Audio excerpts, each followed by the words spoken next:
Hi there, Malcolm here with my 160th Booktube video, and today I'll be bringing you my best 10 reads of 2022. I read 100 books, so there's plenty to choose from.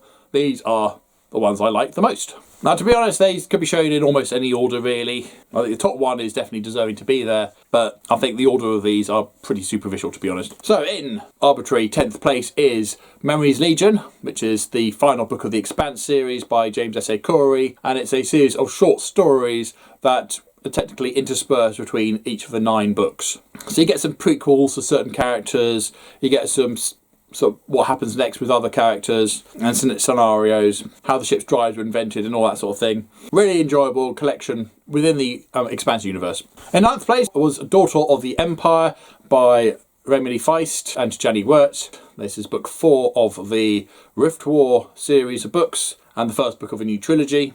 And the introduction of Janny Wirtz really helped with the development of the main female character, fleshing her out and making her more than just the typical fantasy princess to be rescued, bride to be left waiting for their heroic betrothed to return for whatever he's up to. You know, so we follow a really good, strong female character. And despite the size of the book, it was a really quick, easy read. I'd already enjoyed the original trilogy. This was even better. Number 8 is Ark, by Stephen Baxter, book 2 of the Flood duology. Really enjoyed Flood. The sense of urgency really stepped up throughout the book.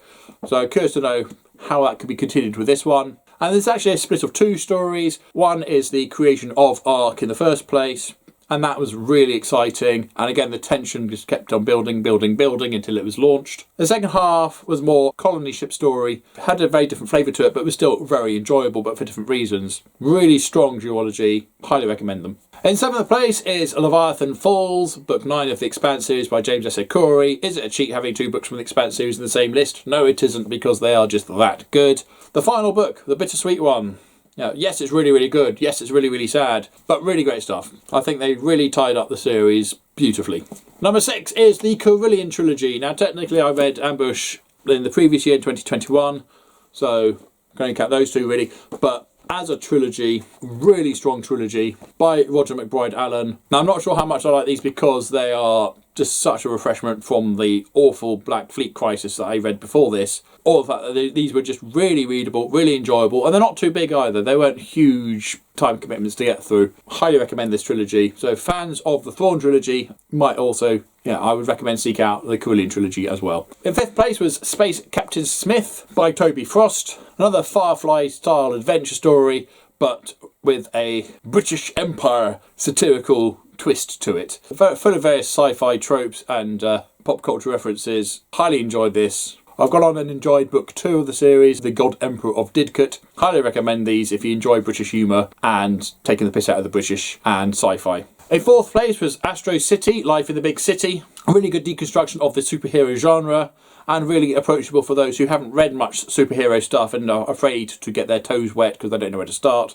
Really good entry point into it because it's a whole new environment. It's a new city, new characters, vaguely recognisable from Marvel and DC, but they're different enough to be their own thing. And it just does something slightly different with the superhero genre. Really enjoyed them.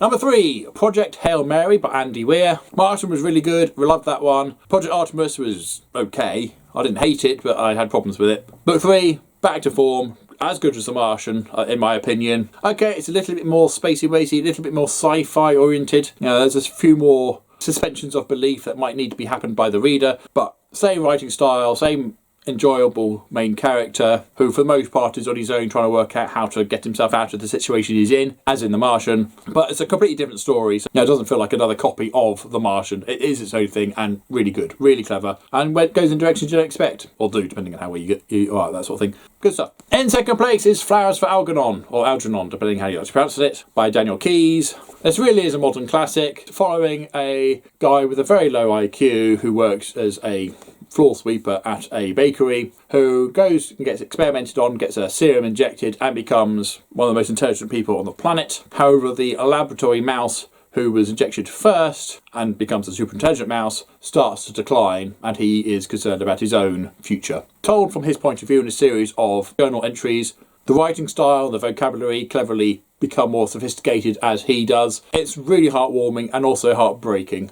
Highly recommend this book. And in first place, Mickey 7 by Ashton Edward. This was gifted to me. I hadn't even heard of it, hadn't even heard of the author, and absolutely loved it. It's quite a short book, and it's basically about a clone of a man who joined a colony ship to get out of certain debts, and he is the mandatory red shirt. So if ever there's a dangerous situation which is going to be almost guaranteed death, you know, a grenade needs to be fallen on, or someone needs to go into the reactor to shut it down, or whatever, you know, something that's definitely fatal, he's the man to do it. And all that happens is he dies horribly, and then a clone of him is then hatched with the memories up until he dies, and he can then go about his normal business as before, until he needs to throw his life on the line again. Mickey 7 is left to die, but gets back to the main base to find Mickey Gates already up and around. So it's that kind of story, but told really well, and some very thoughtful narratives in there as well. Absolutely loved it. Ordinarily, I probably would have put Flowers for Algernon first, but because I'd already read the short story of it and loved it, I knew I was going to love that one. Whereas Mickey 7, that came out of nowhere. I hadn't even heard of it, and that was gifted to me, and I thought, wow, I really enjoyed it. And I hear that they're going to make a film, which is kind of exciting, although I'm always hearing these things with some trepidation, because quite often these films turn out to be a little bit disappointing. Anyway, those are my best 10 reads of the year. Would any of these feature on your 10 best reads? Or if not, what are your 10 best reads of 2022? I'd love to know, so comments down below, please. But as usual, if you have nothing nice to say, then please keep it to yourself. Thank you. Look out for my 10 worst reads of 2022. I'll leave a link to that below when I've done it. But until then, see you later.